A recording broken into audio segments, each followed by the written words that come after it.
Hello everyone, this is Tim Picciott and it is September 7th, 2018 and welcome to episode 34 of the Liberty Advisor podcast. Today we're going to talk about the crypto markets, Elon Musk, and Twitter banning Alex Jones. So first I want to get into the crypto markets. It's been quite a while since the last time I've spoke about crypto. And for those who don't know, I launched a crypto IRA service where essentially you can put virtually anything into your retirement accounts, including virtual currencies. So I know there'll be some naysayers out there who say, hey, this guy's just talking about crypto because he wants to, I don't know, maybe suit his own needs. And to some extent, yes.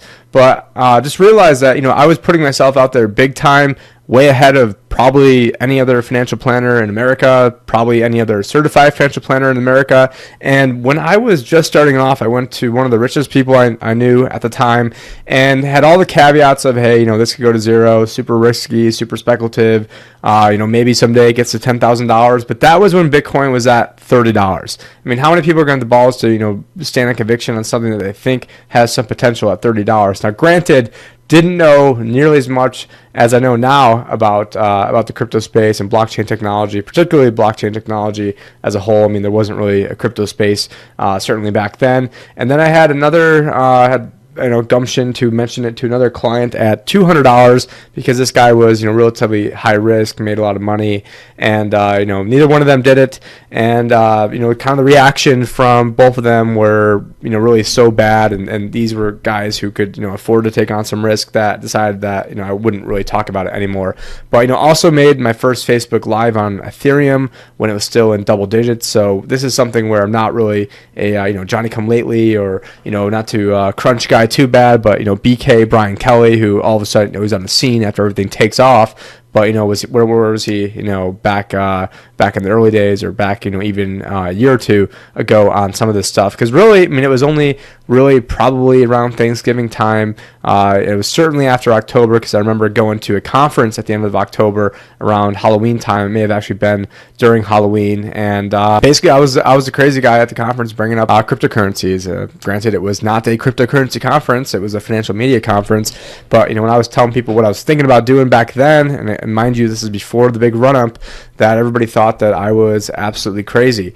So, yes, I do have some conflict of interest in this, but, realize that, I had to quit my job in February just to be able to give a speech on blockchain technology and, really my own personal crypto holdings, especially now, I have, taken really a beating because I wanted to invest in creating a business around crypto and to help people in the space, both who became crypto rich through the estate planning side and those who were looking to invest some funds, maybe through their IRAs. Obviously, not putting in all their money, and, got to make a lot of caveats that this is very, very dangerous, and you should only invest in the stuff that you know about, which should be a given. And a lot of people who were getting into this in November, December, early January only got into it because they heard other people get rich off it. And naturally, human greed takes over, emotion takes over, psychology takes over, and everybody wants to jump in it. And now, and those same people are saying, hey, wish I got into this at 7,000. I'm like, why'd you wish you got into 7,000? Wish you got into it at 7 cents.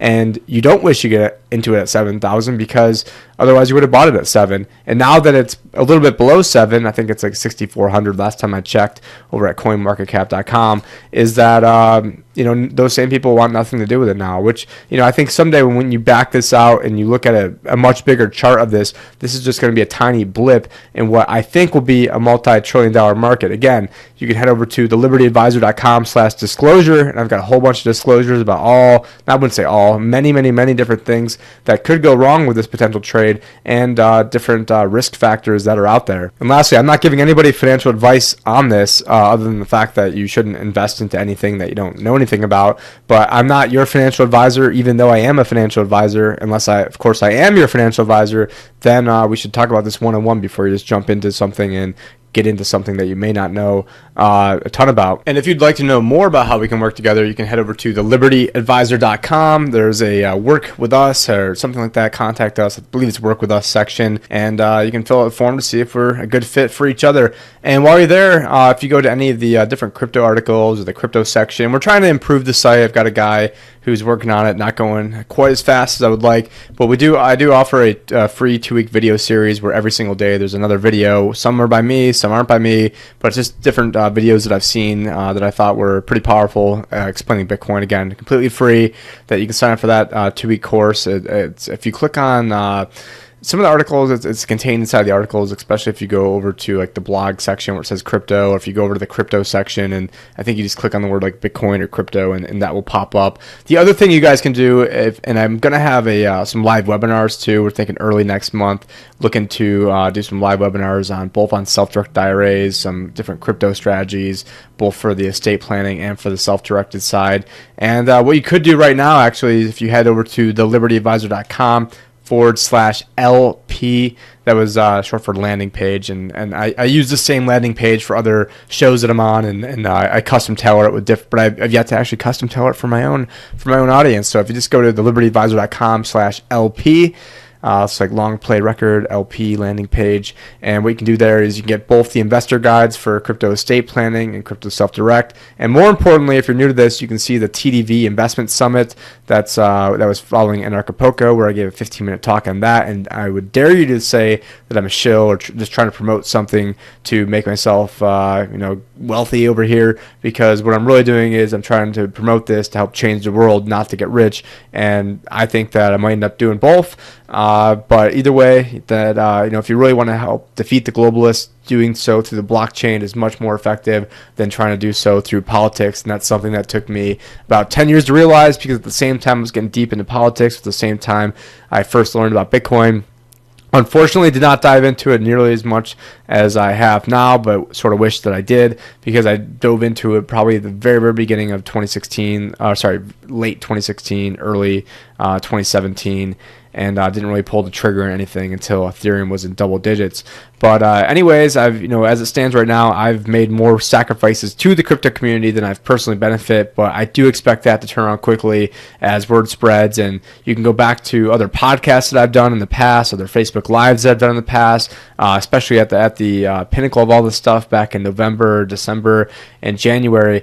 And I made different references, especially if you go back to the ones in, I believe there was one in December, where I was comparing this to the .com bubble and saying, hey, you've got a lot of basically bullshit out here. You've got a lot of pets.com, and just like how there was a bunch of companies that were absolutely useless and they just had clever names and maybe some fancy basically fancy domain names like pets.com, and there's plenty of other ones out there, and ultimately there was a lot of bullshit and everything crashed. And even things like Amazon, which still doesn't make any money, but it seems like people don't care about that.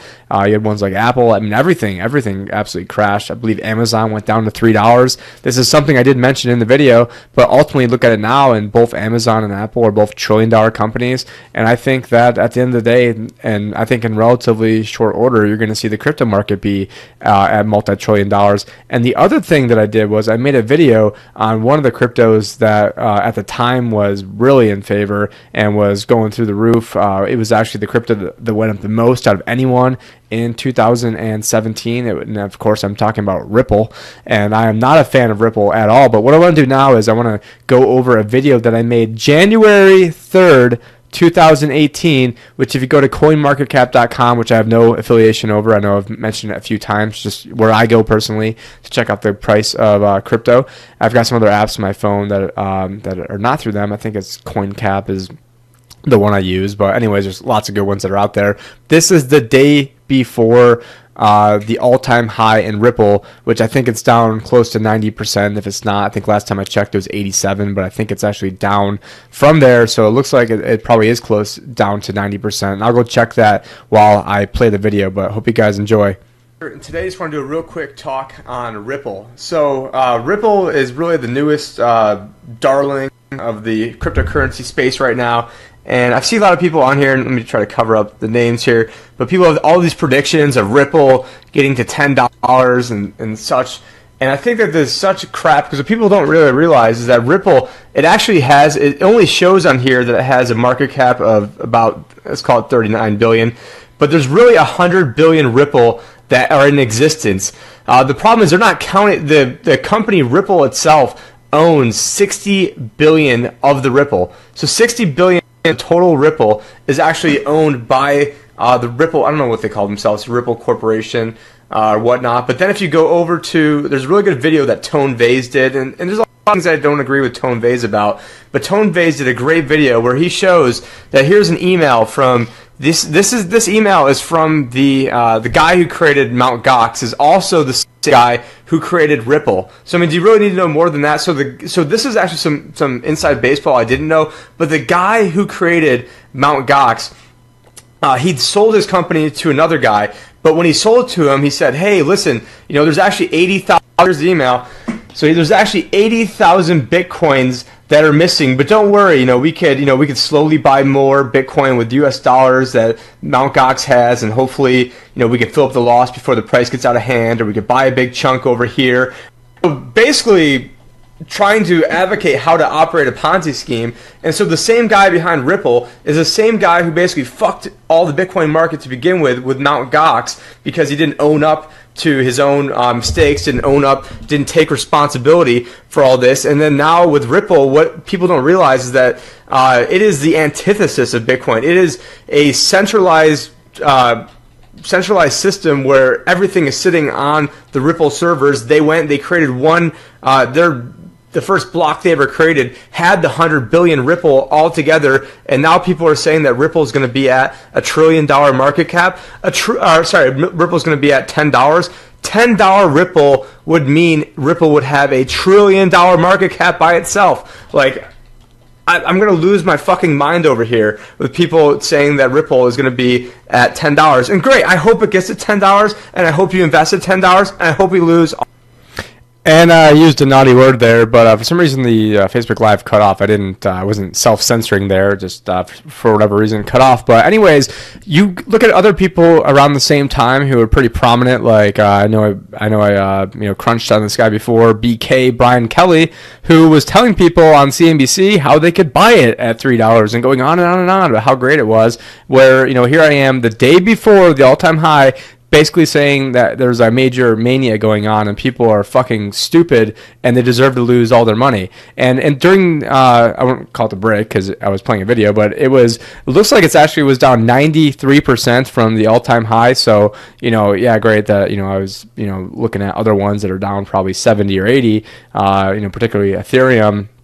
And Ethereum, if you go back to when I was first investing it when in double digits versus where it's at now, still looking pretty on that one.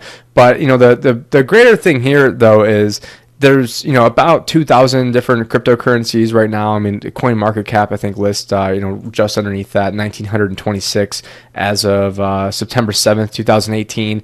But then I'm sure there's other ones that it doesn't mention. So let's call it over 2,000 because I'm not sure if it mentions all the different tokens or different utility stuff that's out there. But still to this day, I mean, Ripple is still the third largest one. They're trying to work with the banks.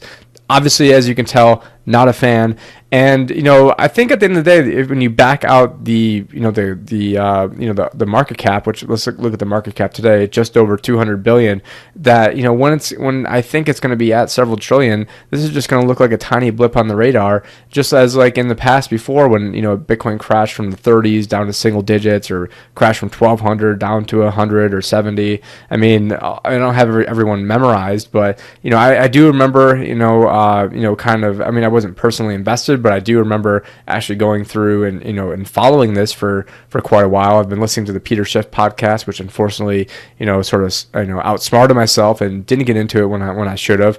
But it's a lot more than people just trying to trade around fake money back and forth. You've got these decentralized applications that really are going to be once people are finally starting to realize the censorship that's going on with Facebook, the censorship going on with all the big tech companies, and not only the censorship. It's the fact that other companies are basically getting filthy, stinking rich while socially engineering you, while basically trying to create this giant technocracy, and that's a whole nother subject. But you look at all these companies that are working with people like the Chinese, where there's this huge major control grid going on where every single person is tracked, traced, surveilled through facial recognition, and if you aren't a good little slave or good little milk cow for the government, then they cut you off and they cut off your money and they cut off your ability to travel, go on trains, go on planes. already happening to over 500,000 people in China alone, and the system was just implemented. And I can only imagine that is the type of system that the tech oligarchs and the technocracy want for America. That's all part of the plan, and that was one of the reasons why I was a big proponent of Donald Trump. Is there's a shitload of stuff I don't agree with, a lot of stuff that I've criticized him on, a lot of flack that I've taken for criticizing him on certain things, but you know what? You can judge a man by its enemies, and there's a lot of good stuff he's done. He's delayed a lot of the, some of this technocracy stuff going on. I wish he was a little bit better. I wish the Republicans were a little bit better. I don't want to get into the Marco Rubio, Alex Jones situation right now, but people are going to realize that their data is valuable and that their own data is being used against them. I mean, they know that somebody might be richer than somebody else, so you have to pay a higher price than somebody else, or they know that you were searching for this on maybe on your phone. So then when you look at it elsewhere, it's going to know maybe you really want this, so maybe it will up the price or be able to psychologically profile you. And the AI in this artificial intelligence is going to keep getting stronger and stronger and stronger, but there's going to be ways through the blockchain where you're going to be able to control your own data. You're going to make sure that these other corporations aren't profiting off your data, that they aren't selling it off to the highest bidder. And for anyone that's gone on Facebook and has actually gone to the different targeted ad sections or try running ads, it's actually quite incredible how actual detailed you can get on this. But guys like myself who've been completely shadow banned over there, why am I going to try to waste my time, energy, effort, and resources trying to build on a platform that at the same time is trying to shut me down and wants absolutely nothing to do with me or my message? So I don't know how many of these, horses, so to speak, are going to win. Is it going to be, 4 different cryptocurrencies, 10, a dozen, 20, 50? I don't know, but I know it's not going to be 2,000, and they're all going to have slightly different purposes. I mean, Bitcoin right now, is the strongest and most secure from a security standpoint. But, if you look at, Bitcoin Cash, they actually are more like Bitcoin than what is known as Bitcoin, and that's a discussion that's probably better for another day. But I did do a talk with Roger Ver, who's known as Bitcoin Jesus, and pretty controversial figure in the space. And this is a guy who had a lot to potentially lose. And the short version on this is one group of people said, hey, there's a scaling problem, and what we need to do is we just need to make the block sizes bigger. That way we can process all the transactions, which was basically sort of laid out in the white paper. And another group said, no, we need to create these off-chain transactions and these different, lightning networks, and we need to, create these centralized hubs and make it so it's not peer-to-peer and do this whole thing that's unproven and untested. And then we're going to also make the block size twice as big if you just pinky promise that you'll stick with us. And then they ended up reneging on that promise, and they didn't end up making it twice the size, but they ran into a ton of problems, and that's why the price of some transactions were getting up to $50 and $100 back towards during the mania. And if all of a sudden people who are getting into this and thought it was fast, cheap, and instant way to send money, and all of a sudden now it's compared to the banks, a pretty fast way, but it could take days or hours to get your funds transferred and cost you a ton of money.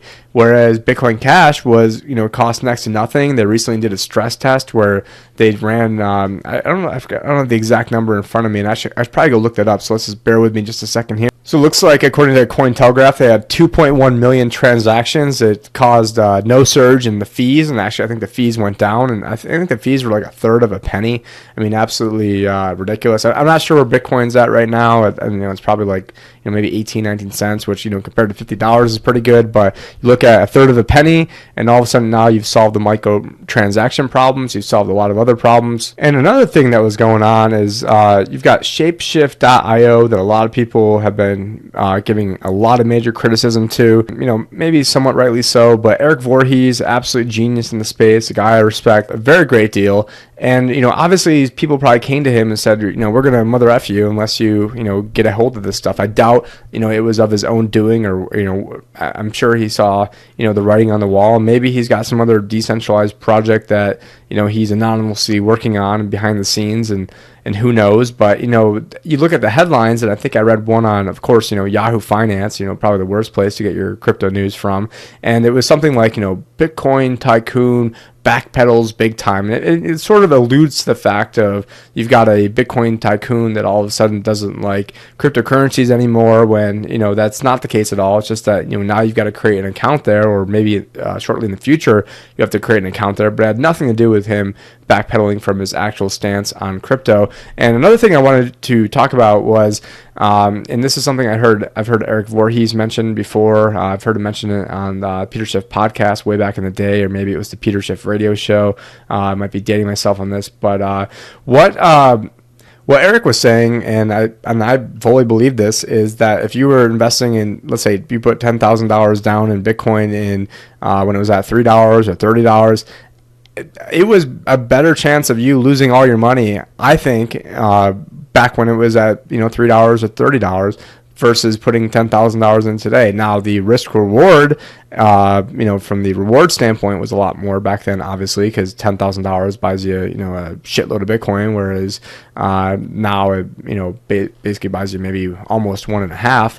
And that's just something that I think a lot of people just don't really appreciate. So that was one cause for concern. You also had, it looked like you've had some ETFs. A lot of them get rejected, which, if a big pension fund or retirement funds, other people want to get into the space, they can already do it through the unit investment trust. So, I don't know how much, I think it will be a big deal just from the space that if everybody thinks it's a big deal, then all of a sudden it's going to become a big deal. So it sort of has a self-fulfilling prophecy from that standpoint.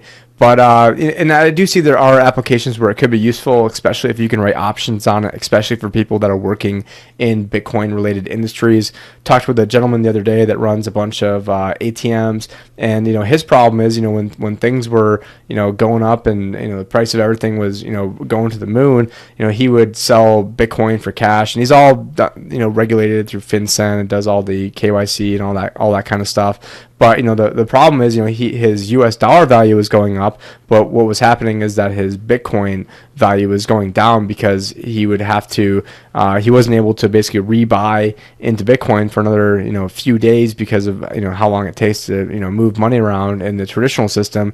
And so let's say he had one Bitcoin and somebody bought it from him, and now maybe he had more money than he had before, but maybe now he only had like 0.95 Bitcoin, because that's how much that the US dollar, even though it was a higher amount, it bought him less Bitcoin. And if you are a hardcore believer in crypto, you're interested in how much crypto you have, not what the USD value of it is, which is just a different mindset and different way of thinking. And I think the ETF market, once you can write options on it, will be able to help people out like that in that situation. But you'll also see a lot of people who are going to use it to speculate. So, ultimately the ETF thing, I think the best way to hold on to it is to actually hold on to it and not to, trade it, and certainly not to, have somebody else holding on to the private keys, which is one of the main benefits of the system that I'm setting up right now. Because even if ETFs come out, it'll be better for some of the smaller dollar investors. But if you are looking, and it will also, the details will be in the devil, or the devil will be in the details. It's a Friday over here, and brains,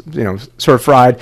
But it really depends. If it costs 4% a year, or it costs 2% a year, then maybe it's not going to be such a great thing after all. But there is a steep learning curve, and as long as it's and maybe there'll be some insurance components to it as well. I know people like Lloyd's of London have insured certain people, and it could be a good way to baby steps to get into this type of market. But ultimately, you want to make sure it's a peer-to-peer cash and not actually going through financial institutions, and certainly not going through the likes of Goldman Sachs to do this. And speaking of Goldman Sachs, another catalyst for the price decline was that they apparently were ditching their trading desk, but the CFO, according to ccn.com, so I think that's a coin, I'm actually not even sure what the CCN stands for. Probably should do it, but I'm talking fast now, so I can't think when I'm talking fast. And so Goldman Sachs wants to get into this, and because apparently they were going to suspend it, but they're not suspending it, and that was a catalyst for things to go down. So go figure. I mean, who would have thought that Goldman Sachs would be moving the Bitcoin market, the crypto market? And speaking of Goldman Sachs, and one of the reasons why I'm so optimistic on the future of this, and again, talking about Goldman Sachs being optimistic are two things that probably do not go hand in hand. But if you look at a guy like Patrick Byrne of Overstock.com, he was absolutely screwed by Goldman Sachs, and he found out that they were naked short selling his stock. He knew mathematically that there was no way somebody could be shorting that amount of stock and actually owning the stock, because he knew what he had, he knew what other investors, big investors had as the CEO and founder, and was like, hey, and I think the story goes, he spent like $34 million, he won 35, so profited $1 million, but there's a lot of other easier ways he probably could have made $1 million, but it wasn't about that. It was about taking a stand. So what he did is he created a company, T0, and I'm not recommending this. I mean, it's a very risky investment, but I do like the philosophy of what they're trying to do and what they actually are doing. I believe this is going live at the Boston Stock Exchange soon, but they're having a way to, and it's called T0 because the transaction, the T, settles instantly, so that's where you get the zero. And so what they, in the financial space, they call it like it used to be T plus 3, then it went down to T plus 2, so that means the transaction day plus 2 days before you be able to get your money. And this is a way to trade an asset and get your money immediately in your account. So for day traders, this could be awesome, but it also really prevents a lot of the malfeasance and a lot of the shenanigans, to put things in I guess layman's terms, from going on, which is a great thing. So, sometimes, being pissed off at something, better to, I would say he's really getting even on this, and it could be something to absolutely, can change the world. And it really then leads the discussion of saying, hey, if you want to, trade a stock with this person, so you're going to have basically in the future, I believe you're going to have tokenized assets where instead of buying a stock like you do today, you're going to buy a token that represents the stock, and it's that token that can then be traded through an exchange. Eventually, the token hopefully will be able to get traded through other people. I'm not sure, I'm sure there'll be some regulatory hurdles between doing that. And then even in the future, I think you'll have some sort of like atomic swap type deal where, hey, let's trade, a Bitcoin for X amount of units of Apple stock, but the Apple stock will be a token and you'll be able to swap it. And they refer to that as an atomic swap. And again, it really just kind of depends with the regulatory framework of being able to do these types of things. And I believe JP Morgan has like 175 patents on this type of stuff. So, it's something that's definitely out there. And, it's funny seeing guys like Jamie Dimon of JP Morgan Chase badmouth crypto while they have, over 100 patents on blockchain applications and technology. I'm not a patent attorney, so I don't know if they're doing that to be able to kill competition in the future, so that way they can just shelve these. I'm not sure if that's even legal, if you're allowed to do this, but I'm sure there's lots of shit that they do that's probably not legal or that you shouldn't do. But, kind of moving gears here is another thing I wanted to talk about was the Elon Musk interview with Joe Rogan. I'm about halfway through it. I think I'm an hour and 21 minutes through, and you've got another hour and 23. So there's probably some ads at the end, so I'm probably exactly halfway through. There's some ads in the beginning, so either way, halfway through. And haven't gotten to the smoke and weed part. And there's a lot of criticism that I have of Elon Musk.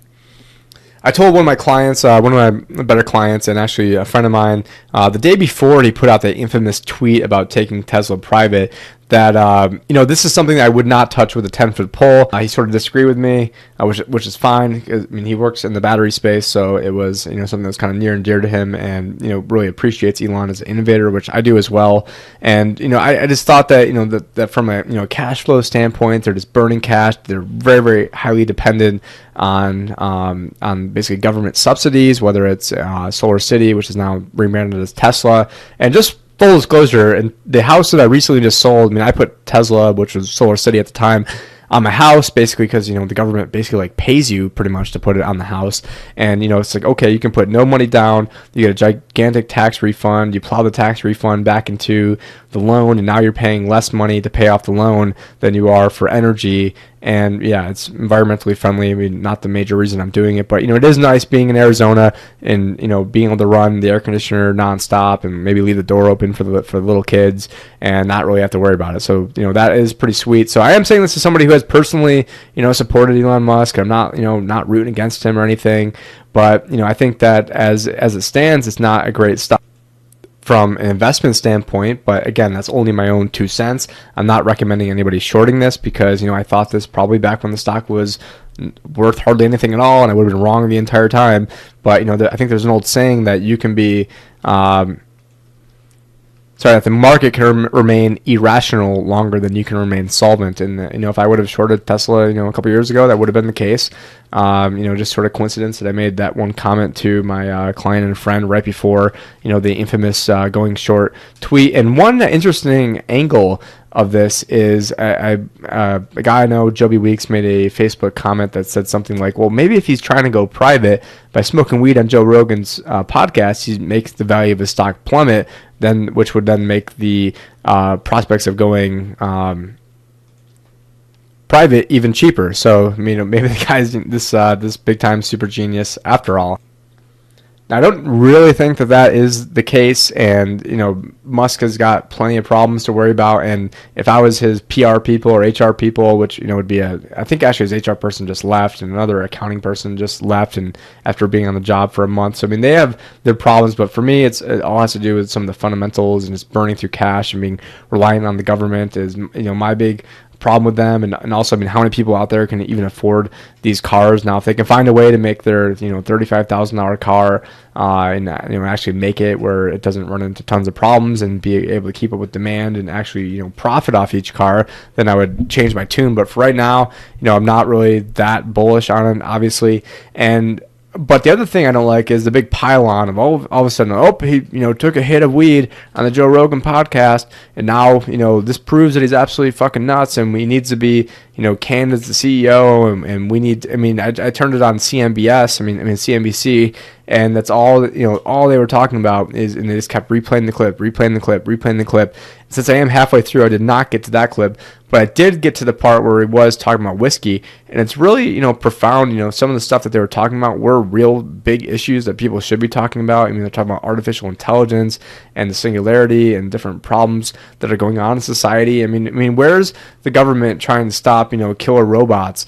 That ultimately you will have AI that gets weaponized, probably through like DARPA, which is I think the Defense Advanced Research whatever that are responsible for lots of bad things going on. And I think they're also responsible for the internet we're on as well.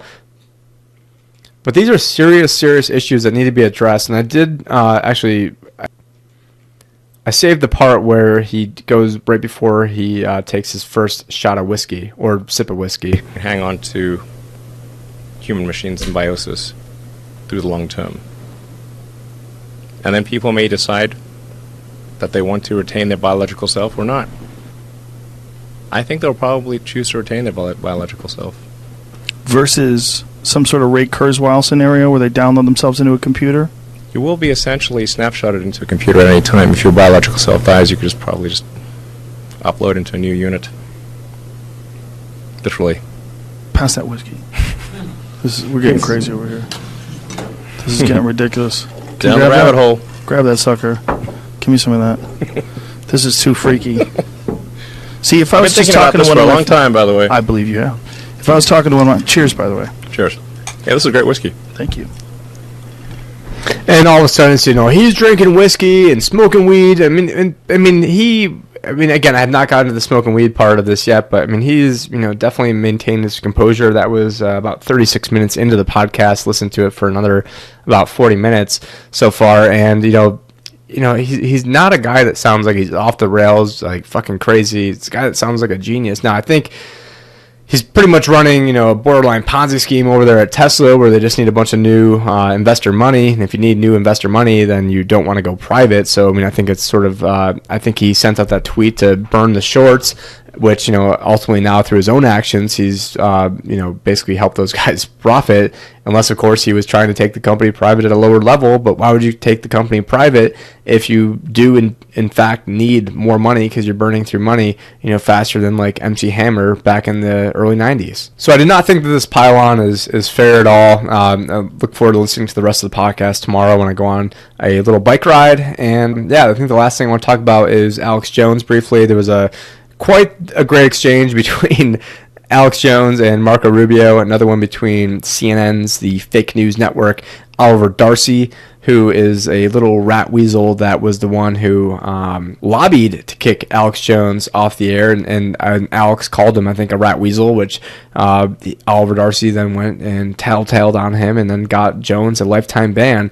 And my big problem with Jones is, why don't you, instead of bitching about trying to get back on the system, why don't you start promoting other systems that could be done through the blockchain that could absolutely, hammer these guys? So you want to, help enrich Zuckerberg. You want to help enrich, what's the guy's name? Jack Dorsey over at Twitter. You want to help out, Sergey Brin and all these globalists and all these technocrats. We should be focusing on the bigger issue, which is creating a world where they're irrelevant and we own our own data and we can get paid for posting on social media through different cryptocurrencies of using our own weight through this meritocracy that they've created, particularly through applications like Steemit. I know there's another one that was actually, I found out through the Joe Rogan podcast, called Peepith, which is sort of the Twitter alternative to for the blockchain. I've not actually gone on it. I've used Steemit quite a bit. It's getting better and better every day. It's this great experiment that's going on, and now they have a DTube live. You've got which is part of Steemit. You've got D-Sound, which my last podcast was the first one that I've put up there, so you could actually find me on there. Not sure if anyone's even listened to it on there, if people are even listening to these podcasts. Hopefully they are. It's been much harder to reach people ever since I got the major shadow ban and decided that I would stop going on there. But I just wanted to, if you haven't seen it, I would go check out the exchange between Marco Rubio and Alex Jones. Just nothing else. I imagine people that are watching this or listening to this, which you will be listening to this, not watching it, because I'm not doing a video today, which a lot of times I'm doing video, but it's Friday, a little tired, ran 10 miles. I don't know, I thought I was going to say another word with that, but yeah, I ran 10 miles today. Feeling pretty good, but I am feeling a little bit tired. Didn't want to perform for the camera today. Just wanted to perform to do a podcast. But anyways, hope you guys found this useful when it comes to the crypto stuff. And again, head over to thelibertyadvisor.com/LP. And you can get on the two different presentations I've done. One's 15 minutes long, one's an hour long, and you've got the two investor guides as well. And then people that are signed up for that, I will send them links where they can get on a live interactive webinar in the future. And just because you can invest into virtually anything does not mean that you should. You should take incredible care with anything you do. And there's a lot of exciting things that we're working on. So if you're interested in self-directed IRAs, interested in alternative investments, interested in protected growth strategies where we can help protect the downside as well as give you more upside, especially if you are invested in bonds. So I want to say a caveat there that when I say give you more upside, that a lot of people have 20, 30, 40% in bonds. And for those people, if we get that percentage down to zero, but we do some other creative techniques where we can actually give you probably less downside risk and way more upside potential, then really it's a win-win for everybody. Also, if you want to support us, you can go to defeattheglobalist.com, where I've got a lot of great t-shirts. Got Americans Before Illegals, Americans before Veterans Before Illegals, all sorts of stuff like that. Some shirts to support the president. We've got all sorts of, I guess we'd call it, Patriot apparel. So that's defeattheglobalist.com if you guys want to support the podcast, because, ultimately, off basically $1,000, I was able to reach, several million people from a standstill leading up to the election. So money that is spent with me is money that is well spent, unless you're, a flaming liberal, then you probably don't want to spend as much money with me. But if you are an actual classical liberal and, a real liberal, then you probably won't mind it. But if you're one of these fake progressives, then you probably hate everything I say, and you probably didn't even make it this far anyways. So at this point, screw them, because I'm not even talking to them to begin with. But who else? You're gonna give your money to Karl Rove, even all these PACs. Dollar for dollar, I was more effective than the Russians, more effective than just about anybody else out there. But I need help. I would like to be able to afford video editors. I like to be able to afford people that can help do graphics, because believe it or not, that stuff matters. Having a nice graphic in the front really helps increase attention. But I'm just one person over here doing this podcast, and I know all these little tips and tricks would help. And I sacrificed a lot to help make sure Hillary didn't get in. And but at the same time, I don't agree with everything that Trump's doing. But, I think it's way better than the alternative. So at this point, hope everyone has a great weekend, and I will talk to you later. Take care. Bye.